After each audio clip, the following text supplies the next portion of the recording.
Hello guys, welcome back to our YouTube channel. This is Just Enzo again at sa content natin ngayon guys, nakita nyo meron tayong motherboard. Meron din tayo isang may tester tayo dito. So ngayon ituturo ko guys yung paano ba yung proper way ng pag-diagnose ng isang laptop. Bawa no power. So paano nyo i-diagnose yan? If there's a short circuit. Ano po? Paano nyo malalaman ang tamang reading through tester kapag short circuit ang laptop. So bago ko simulan yun guys, no, gusto ko lang sabihin, marami kasi akong napapanood sa YouTube na other content creator na nagtuturo ng mali, hindi tama yung tinuturo regarding sa pag-isolate ng isang motherboard. So ngayon, based on experience at proper knowledge natin through seminar, so nag-aral naman tayo ng proper seminar at meron tayong certificate dyan. So ituturo ko sa inyo yung yung way paano gamitin ang tester sa pamamagitan ng mga paano malalaman kung short circuit o meron short sa isang circuit ng isang motherboard. Ngayon may main reg, B+, paano malalaman kung short din ng processor, paano malalaman kung short ng GPU, paano malalaman kung short circuit sa RAM section. So ito, tuturo natin yan step by step. So better to subscribe to our YouTube channel. So simulan natin. By the way, I'm using Look one-on-one tester. So bakit so ngayon, pagpili ng tester guys, tuturo ko sa inyo ano yung maganda. So ito yung black probe and red probe. So nakikita niyo yan, diba? Pag naka-off, so punta tayo sa diode mode. So ito naka-ohms to. Ito buzzer mode. Ito yung diode mode. So ang gagawin nyo muna first is pag-short nyo yung dalawang probe. So makikita nyo, reading natin ay kapag short circuit siya, ayan, ganyan ang reading niya.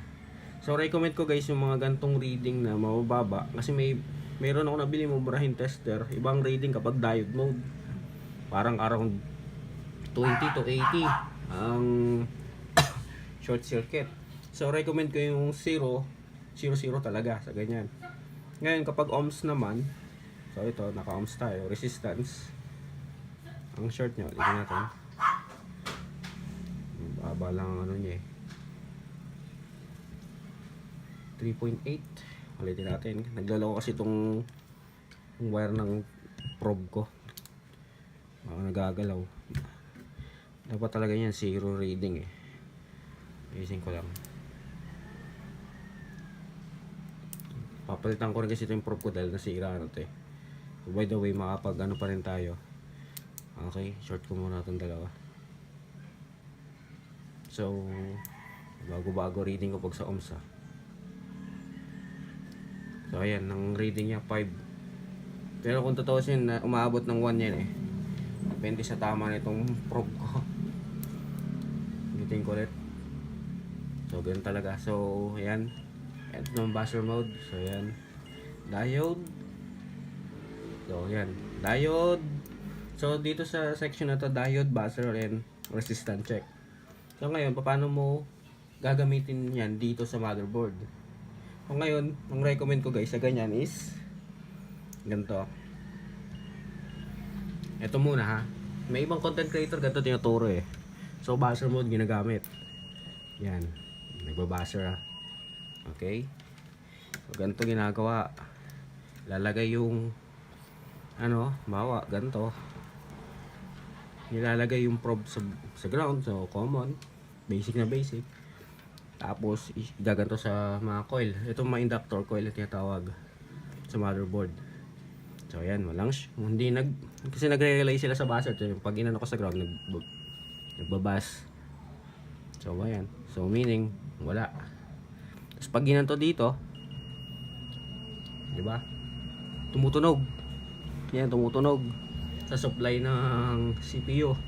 So dahil nagre-relay sila sa buzzer, sasabihin na ay short circuit yan. Ayan, katulad sa GPU. Short. Ito hindi tututunog kasi ito is para dito sa charging. Dito, hindi rin. So mapapansin nyo yung mga tumutunog ito. 1, 2, 3. So sasabihin nila ay short yan. Ba? Short circuit yan. Tumutunog eh. So, maling-mali po yun, guys. So, hindi po lahat ng maano nyo dito i-short circuit yung tumutunog. So, that's a normal po. Normal reading yan dahil sa supply ng pros and GPU is napaka low resistance po yan. So, normal pong tutunog yun. Hindi ibig sabihin, short na po yun. So, ngayon, dito tayo sa diode mode. So, ang proper way ng paggamit ng diode mode is ganito. Ang red probe ay dapat nasa ground. Yan. So, bakit baliktad? Yan po ang proper way. Tapos, ang black probe ang gagamit yung pantusok sa mga inductor. So, dito tayo sa main reg. So, may reading tayo na 354. Ngayon po, kapag naggamit kayo, bawa, pagtusok nyo dito sa main reg, is below 100 pababa, ba 100 to 8, ba 180, 70. Ibig sabihin, may leak po doon sa section na yun. Ngayon, i-identify mo ano yung cause ng leak na yun. So, dito tayo.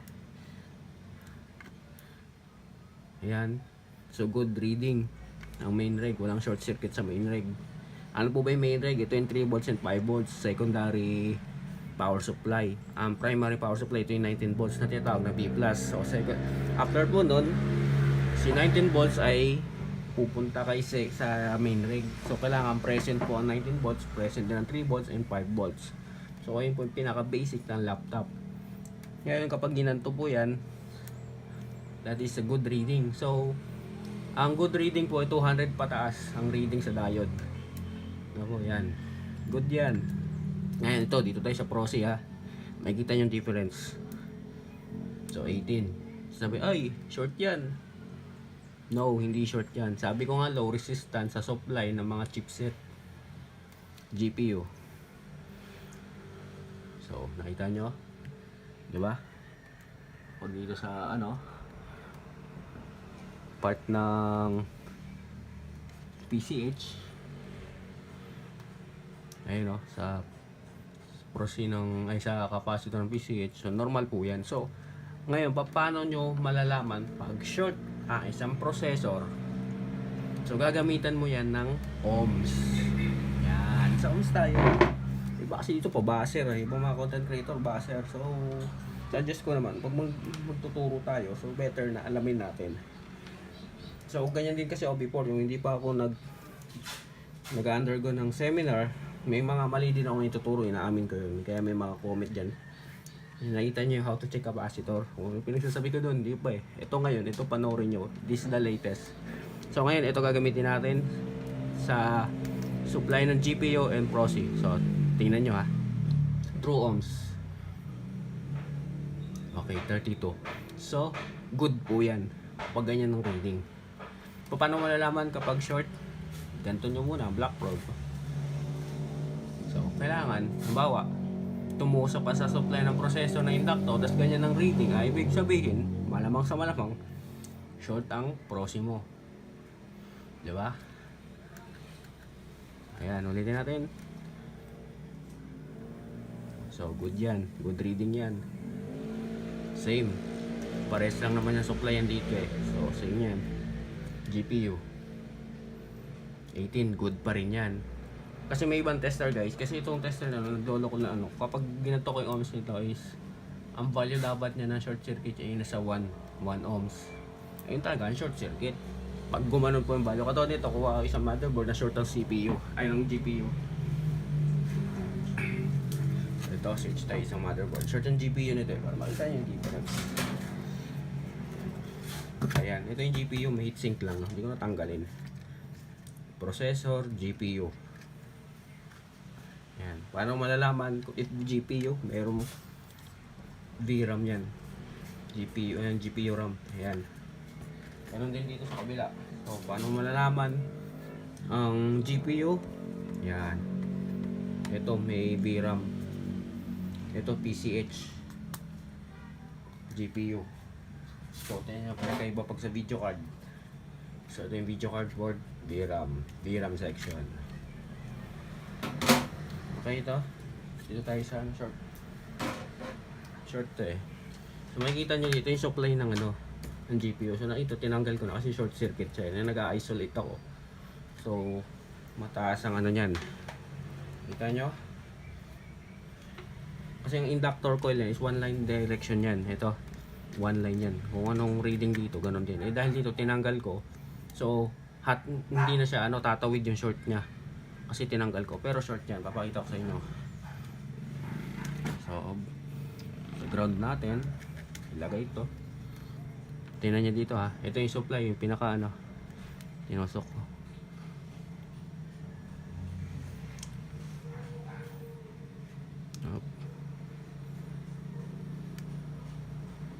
Lolo kaya na tester ko.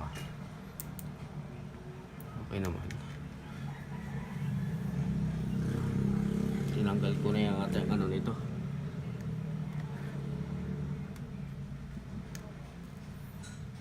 Baning reading. Ito pala yung niya. Ito yung papuntang GPU. Kasi ito is papunta na sa B+.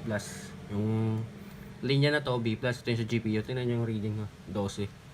So once na nag-inject ka dyan, ba kumuha ka ng inductor coil, kinilagyan mo, short circuit yan at high amperes agad sa DC bench yan. So ito yung supply ng ng GPU. So makita nyo yung tantalong capacitor. Ito yung positive line. Kasi ito negative yan, ito ground. Pag sa ground, ayan short yan. Sa diode, naka-diode mode pala ako. Dito tayo sa low resistance 21. Yung ginawa ko dito dati,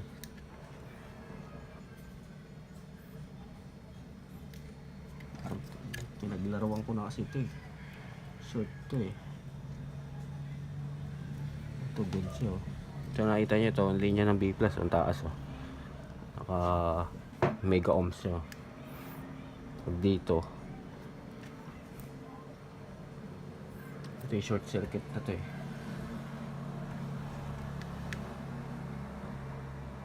Ayan, try ko tanggalin ay maklear natin. Pinangat ko yata ito dati.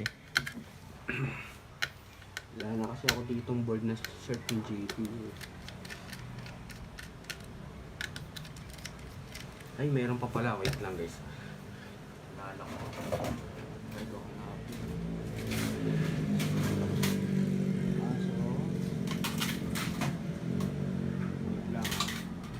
Tumarap tayo.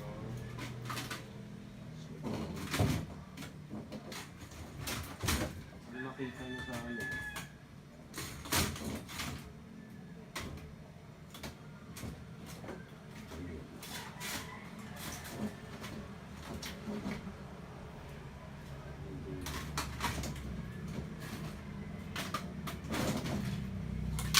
lang tanggalin ito. Tingnan natin paglaruan ko na kasi ito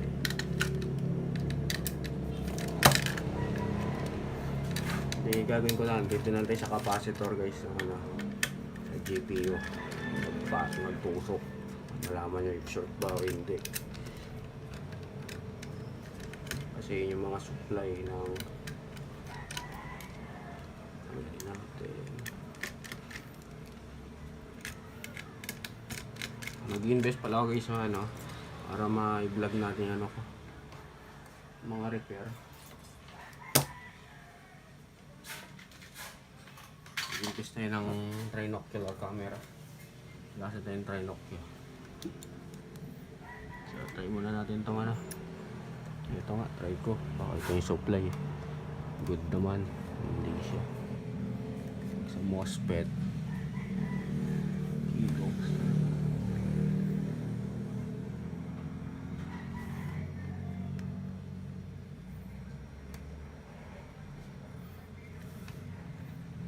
Paglaruan ko na ito tinanggal ko kasi yung nito nag-short ito pinangat ko yata ito siguro yung nilag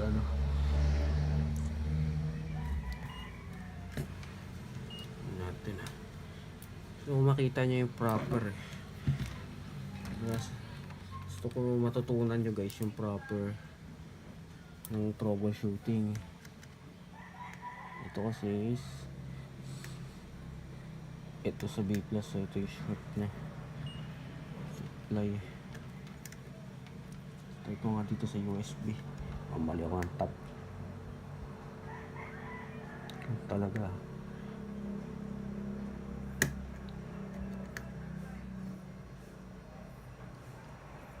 No mode resistance.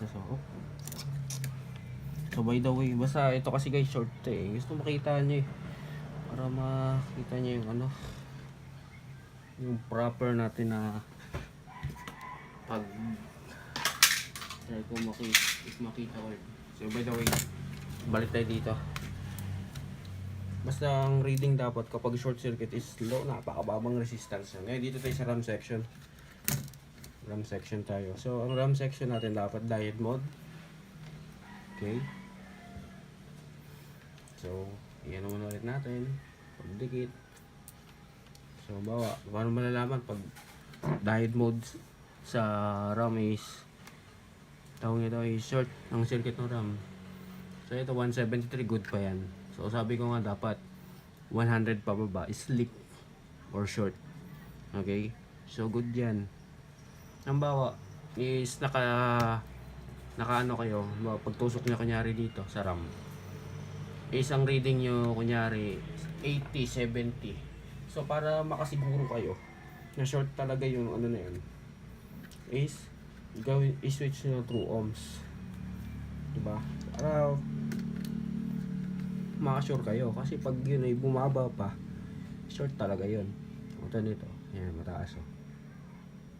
Kilo ohm siya. Diba? Okay.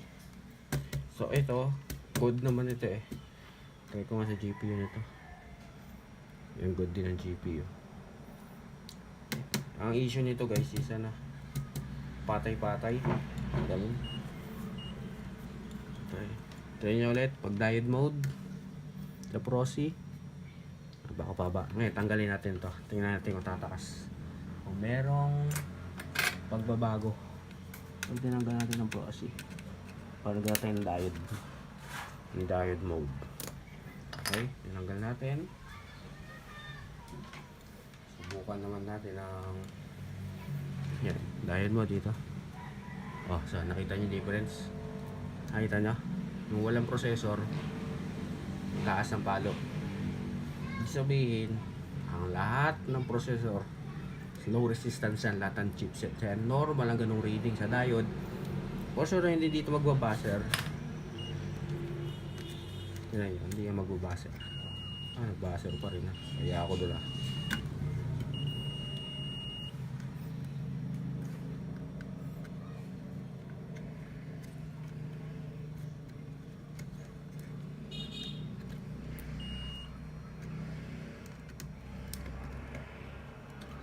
Ay hindi na nagbuzzer. Ito magbabuzzer na. Pero dito, oh, di ba? Hindi siya nagbuzzer. Oh. Kita nyo, hindi nagbuzzer ha. Tapos sa diode mode is ang takas na ng ano niya. Di ba? Ngayon, balik natin. Makita nyo. Sana ba ito? Label natin para makita nyo, diba? Kasi maraming nagtuturo sa YouTube ng mali eh. Ako wala lang ang trinocular camera, kaya hindi tayo mapag-vlog ng mga repair ko. Tutusin na yung taga-balak ko. So pag ano, naglolo ko. Ito sinasabi ko, naglolo ko yung tester ko eh. Yung probe, o yan, zero. Yan, zero na. So, tingnan nyo. Di ba? Low na. Ngayon, kapag sa ano, resistance ko. O, yan na. Tama, reading yan o. Pag sinort ko, ganyan yan. Yan o. Ayan ang short circuit. True ohms. Dito. Kita nyo. Good. Try ko ulit yung isang board. Tama ng tester ko eh. Board. Sensya na, medyo mahaba ang video natin pero may matututunan kayo dito. So ito, sa GPU. Okay. Ground.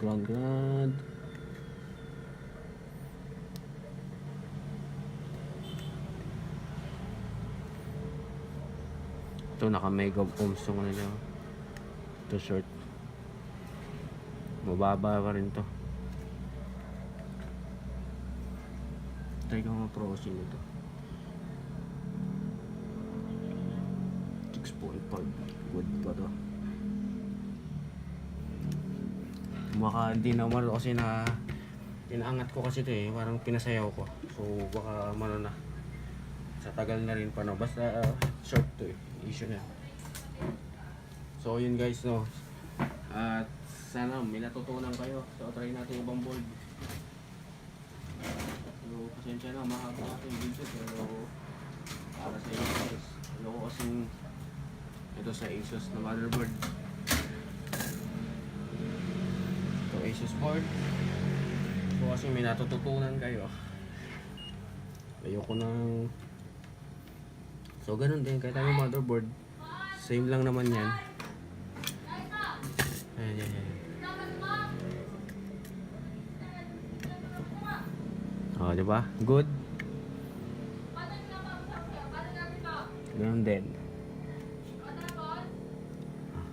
Ayan lang guys. Maraming salamat guys sa inyong pagtutok sa ating video ngayon. At unti-unti magtutuloy ng board level tutorial. At sa mga gusto magpa-repair dyan, PM nyo lang ako sa page natin. At sana may natutunan kayo sa ano na to. Ito yung proper way ng troubleshooting. Okay, maniniwala sa iba. At kung totoo siya may trinocular camera tayo, no? May bablog ko sa inyo yung paano mag-identify ng mga missing signal. Kasi karamihan mga content creator, puro short circuit lang. Wala kang problema doon. Yung mga short circuit na pagtuturo. Pero kasi sa amin sa mga board level tech, ang kategory niya is super easy na yun. Easy to fix yung mga short circuit. Napakadali lang malaman yun pag short circuit. Diba? So, paano mo na lang pag short circuit ang isang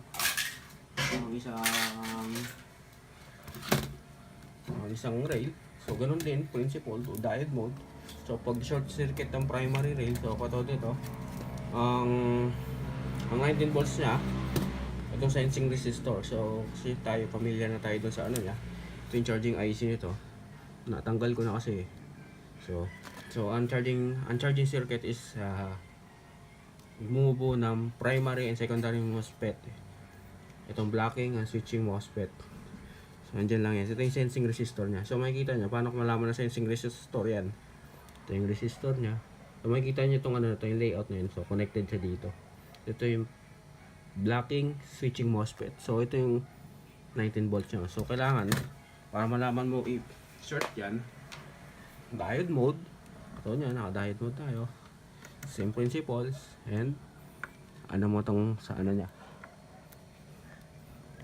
Yan. Wait lang, di mo matusok ko matino. So ayan. So nakita nyo good ng 19 volts natin. Ibig sabihin, walang short circuit sa primary na 19 volts. So ayan. So, napaka-basic lang yan. Pag short circuit guys, mababa. Nasa 50. Pag tusok mo dito. So, voltage inject ka. Mag-set ka ng 3 volts and 5 amperes. Inject mo dyan. So, kung iinit, for sure, common naman dyan, kabasa ka. So, ayun lang naman yun. Tapos, ayos mo na. Diba? So, ayun lang guys. Maraming salamat guys. I hope may natutunan kayo dito. Please subscribe. Share nyo na rin din ito. Ayun lang. Maraming salamat.